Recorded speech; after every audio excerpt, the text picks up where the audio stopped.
இந்த புரட்டாசி மாதமே உங்களுக்கு அடையாளம் தரக்கூடிய மாதமாகும், அங்கீகாரம் பெறக்கூடிய மாதமாகும். உங்களுக்கு செல்வங்கள் சேரக்கூடிய வேலையில் இது வரைக்கும் தடையாக இருந்தால் அந்த தடையெல்லாம் உடைஞ்சிரும் சாமி.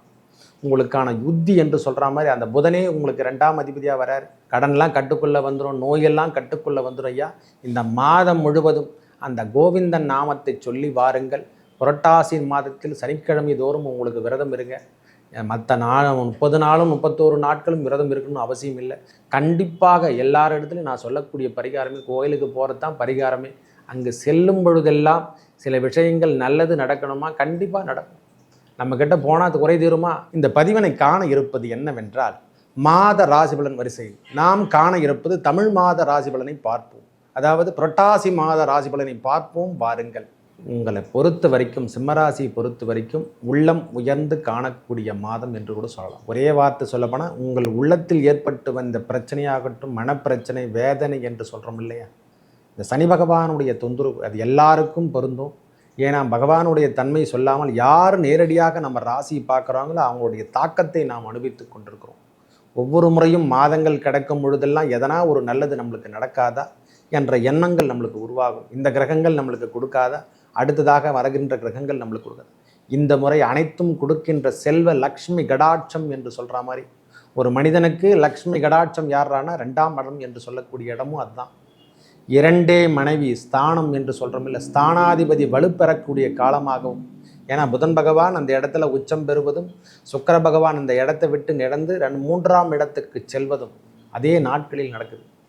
ஒரு 3 தேதி வரைக்கும், புரட்டாசி மாதம் 3 தேதி வரைக்கும் பொறுமையாக இருங்க. அதுக்கப்புறம் உங்கள் வாழ்வில் எல்லா விதமான வெற்றிகளும் கிடைக்கும். குடும்ப உறவுகளில் இருந்து வந்த பிரச்சனை, அதாவது கணவன் மனைவிக்குள் என்று சொல்கிறோம் இல்லை, அந்த பிரச்சனைகள் விலகி நம்மளுக்கு ஏற்கனவே அதில் வரைக்கும் போயிட்டோம், சண்டை வரைக்கும் போயிட்டோம் ஐயா அப்படின்னு நினைக்கிறவங்களுக்கெல்லாம் இந்த மாதம் சமாதானத்தை ஏற்படுத்தி, பரவாயில்லை நாமும் சேர்ந்து வாழலாம், ஏதோ தவறு பண்ணிட்டோம் அப்படின்ற மாதிரி ஒரு எண்ணங்களை உருவாக்குவோம். நாம் வெளியூர் சென்று நாம் பிழைத்து கொள்ளலாம், நம்ம பிரச்சனையிலிருந்து நாம் வெளிவரலாம், நாம் என்னென்ன தவறுகள் செய்து விட்டோம் அதை நாம் எப்படி திருத்திக்கணும், இது யாராக இருக்கணும், இது எல்லாருக்கும் பொருந்தும் ஐயா. எவராக இருப்பினும், நம் குடும்பத்தில் உறவுகள் ஏற்பட்டு வந்த பிரச்சனையாக இருக்கட்டும், இல்லை செயல் திட்டங்களாகட்டும், வேலை அமைப்புகளாகட்டும், வேலை சார்ந்த விஷயத்தில் இது வரைக்கும் எதுவும் செய்ய முடியல சுவாமி, எவ்வளவோ முயற்சி பண்ணுற அந்த விஷயத்திலேருந்து நாம் மீட்டெடுத்து நம்மளுக்குன்னு ஒரு தனிப்பட்ட முறையில் அங்கீகாரம் கிடைக்கல, ஒரு அடையாளம் கிடைக்கலன்னு நினைக்கிறோம் இல்லை, இந்த புரட்டாசி மாதமே உங்களுக்கு அடையாளம் தரக்கூடிய மாதமாகும், அங்கீகாரம் பெறக்கூடிய மாதமாகும். உங்களுக்கு செல்வங்கள் சேரக்கூடிய வேலையில் இது வரைக்கும் தடையாக இருந்தால் அந்த தடையெல்லாம் உடைஞ்சிரும் சாமி.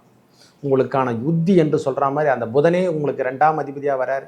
உங்கள் வேலையோ வேலை சார்ந்த விஷயத்தில் இருந்து வந்த பிரச்சனைகள் ஒரு தீர்க்கமான ஒரு முடிவு எடுக்க போகிறீங்க. நாம் இதுமாரி இப்படி தான் வாழணும், இப்படி வாழ்ந்தால் தான் நம்மளுக்கான நிலைமையெல்லாம் கிடைக்கும், ஏன் நம்ம செல்வத்தை சேர்க்காமல் விட்டுட்டோம், அந்த செல்வத்தை நாம் ஏன் கடைபிடிக்காமல் விட்டுட்டோம், இதெல்லாம் செயல் திட்டங்களை நாமளே உருவாக்க போகிறோம்.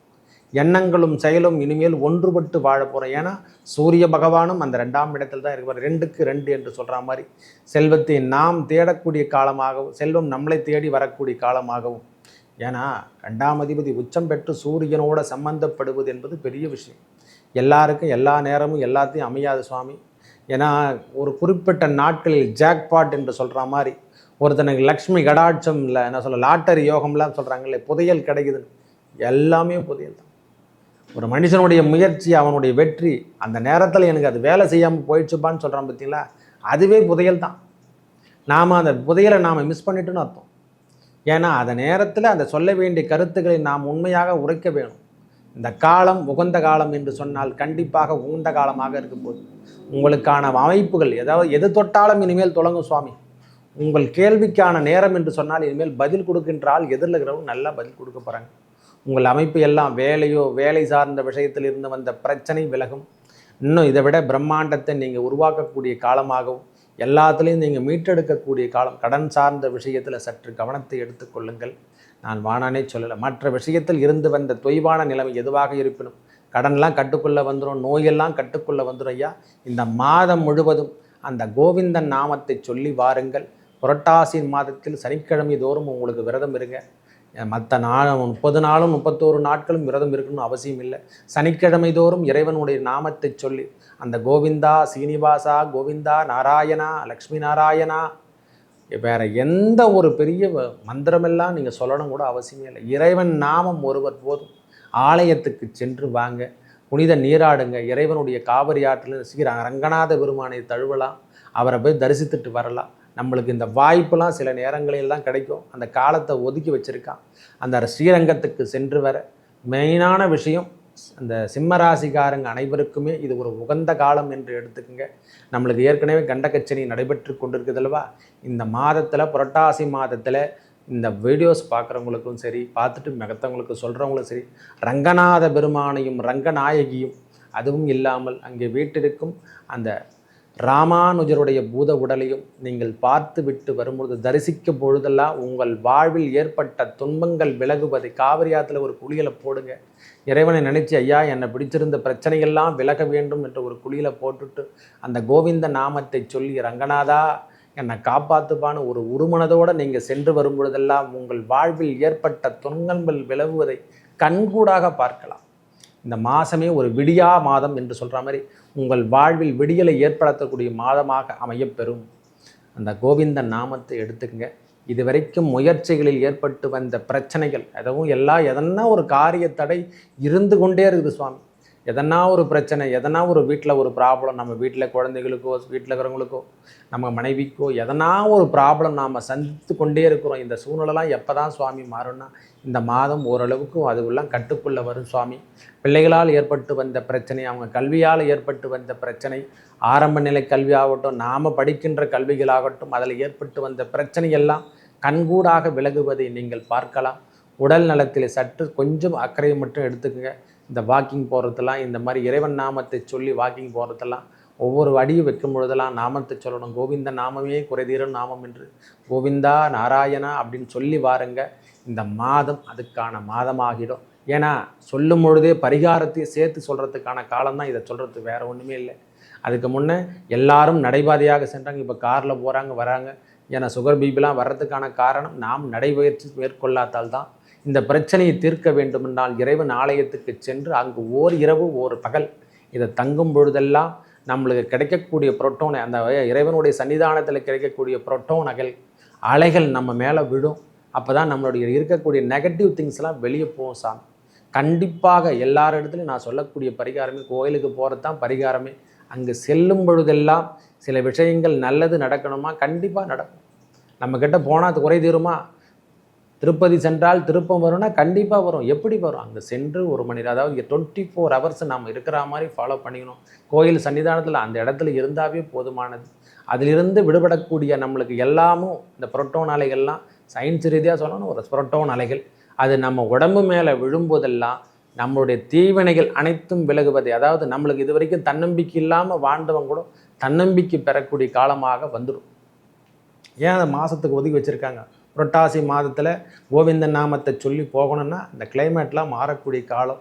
அந்த நேரத்தில் இறைவனுடைய நாமத்தை சொல்லி நடைபாதையாவோ அந்த ஏழுமலையான் சன்னதிக்கு சென்று வரும் பொழுதெல்லாம் நம்மளுடைய பிரச்சனைகளும், ஏன்னா சந்திரனுடைய பார்வை நேரடியாக விழக்கூடிய இடமாகவும் நம்ம தீவினைகள், அதாவது இறப்பு சார்ந்த விஷயமாக இருந்தால் கூட நம்ம மனதில் ஏற்பட்ட இந்த மரண பயமெல்லாம் நீங்கி விடுமா. இரவு நேர பயணத்தை தவிர்த்து கொள்ளுங்கள். இந்த மாதத்தில் இரவு நேர பயணத்தை தவிர்ப்பது மிகவும் சிறப்பது. ஒரு 5 தேதிக்கு அப்புறம் நீங்கள் எடுக்கக்கூடிய முயற்சிகளில் எல்லாமும் வெற்றி கிடைக்கும். இந்த புரட்டாசி மாதம் முழுவதும் வெற்றி கிடைக்குமா? கண்டிப்பாக கிடைக்கும் சார். கல்வியாகட்டும், செல்வமாகட்டும், உங்களுடைய அங்கீகாரமாகட்டும், எல்லாமே நிலைமை மாறி பெரிய ஒரு போஸ்டிங்கில் இருக்கக்கூடிய ப்ரமோஷனும். இதுக்காக காத்துட்ருக்கீங்களா? ஐயா, அரசாங்க தரப்புலையோ தனியார் துறையிலையோ ஒர்க் பண்ணுறவங்களுக்கெல்லாம் இந்த சிம்மராசிக்கு இது உகந்த மாதமாகும். நீங்கள் போஸ்டிங்கே இல்லை சாமி, நான் காலத்துக்கும் உழைச்சிட்ருக்கேன்னா இந்த மாதம் உயர்வினை தரக்கூடிய மாதமாகவும், ஒரு இடம் விட்டு இடம் பெல்லக்கூடிய நாதத்தை கண்டிப்பாக கொடுப்பாரு. அறம் சார்ந்த விஷயத்தில் ஈடுபடுங்க. நல்ல உள்ளங்கள் உங்களை தேடி வரப்போகுது. இல்லறம் சார்ந்த விஷயத்தில் இது வரைக்கும் காதல் வயப்பாடு இல்லாமல் இருந்தவங்களுக்கெல்லாம் திருமண வாய்ப்பினை தேடி தரக்கூடிய மாதமாகும். அதாவது லைவரிசெல்லாம் காட்டு, இது வரைக்கும் காட்டலை, எனக்கு திருமண பாக்கியம் இல்லை என்று சொல்கிறவங்களுக்கெல்லாம் அந்த வீடு சார்ந்த விஷயத்தில் போக்குவரத்துலாம் வச்சுக்கிறதுக்கான வாய்ப்புகள் ஏற்படும். நல்ல ஒரு அமைப்பெல்லாம் நம்ம காதலை விழுவதை நம்ம அலைவரிசையெல்லாம் கிடைக்கும். பெண் பார்க்கும் படலம் என்று சொல்கிறோமில்ல, அதெல்லாம் நம்மளுக்கு இந்த மாதம் கிடைக்க போதே இறைவன் சன்னிதானத்திலே ஏற்படும். சில விஷயங்கள் நல்லது, நல்ல மாதங்களாக எல்லாமே உகந்த மாதம்தான். என்னை பொறுத்த வரைக்கும் நாளும் கிழமையும் போதும் என்று சொல்ல மாட்டேன். எல்லாமே நல்ல நாட்கள் தான். எல்லாமே நல்ல நேரம்தான். நாம் எடுத்துக்கிறத பொறுத்து தான். இந்த மாதம் சிம்மராசிக்கு பெரிய ஏற்றத்தை தரக்கூடிய மாதமாக இருக்கப்பெறும். நல்லதோ அதாவது கெட்டதோ நல்லதோ இறைவன் கொடுப்பதை நாம் ஏற்றுக்கொள்ளக்கூடிய மாதம் என்றால் இந்த மாதத்தை நீங்கள் எடுத்து பாருங்கள். நான் வாடனே சொல்லலை. நல்ல அமைப்போடு நீங்கள் வருவதை கண்கூடாக பார்க்கலாம். இதுவரைக்கும் இருந்து வந்த செல்வத்தை விட அதிகப்படியாக இந்த ஆண்டில் நம்ம முழுவதும் செல்வ செலுத்தமில்லை, அதை கூட சேர்க்க முடியாமல் இந்த மாதம் ஒருவதே போதும். ஒரு 5 மாதத்துக்கு தேவையான அளவுக்கு செல்வத்தை உங்களிடத்தில் கண்டிப்பாக கொடுக்க போகிறாரு. நல்லதே நடக்க போதியா. அந்த ஏழுமலையான் வெங்கடாஜலபதி திருநாமத்தை சொல்லி வர உங்கள் வாழ்வில் ஏற்பட்ட துன்பங்கள் விலகி நல்லதே நடக்கும். நன்றி, வணக்கம்.